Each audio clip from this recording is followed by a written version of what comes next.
તાલુકામાં છે ને કુપોષિત બાળકો ખૂબ છે, પરંતુ એની અંદરથી અતિ કુપોષિત છે કે જે રેડ લાઇનમાં આવે એવા લગભગ 300ની આસપાસ છે.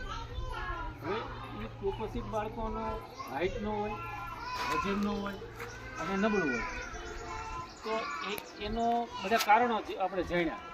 તો મોટા ભાગે શું થાય છે કે વાલીઓ જે છે એ બાળક તો ઘરે રહેવાનું વધારે, આંગણવાડીમાં તો 3-4 કલાક એવી રીતના આસપાસ એમ.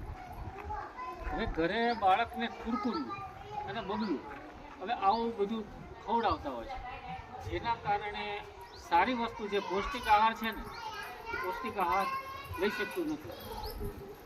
એમાં આ કુપોષિતનું કારણ મુખ્ય એવું હોય છે. જો વાલીઓ તરફથી થોડીક જાગૃતિ આવે, વાલીઓ થોડુંક બાળકોને ધ્યાન આપે, તો કુપોષિતમાં બાળક ન આવે એમ. એટલે અમે ખાસ વિનંતી કરવા જ આવ્યા છીએ કે બને ત્યાં સુધી એવો એક પ્રચાર થાય કે બાળકને એના વાલી દ્વારા આવા બગલા કે કુરકુરિયા કે એવું ખવડાવવામાં ન આવે અને પૌષ્ટિક આહારો એને આપવામાં આવે.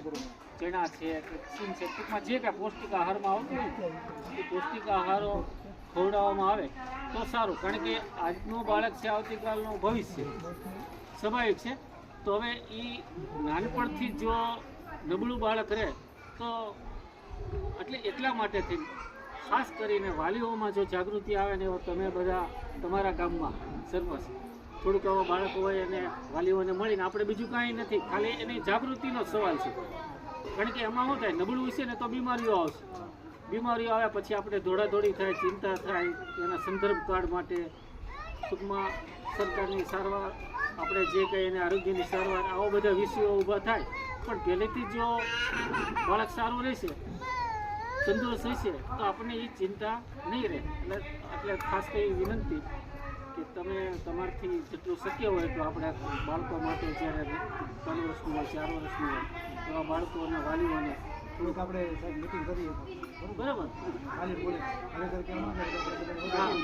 બાળકો હોય ત્યાં, બાકી મોટી ઉંમરના હોય તો કોઈ ચિંતા નથી.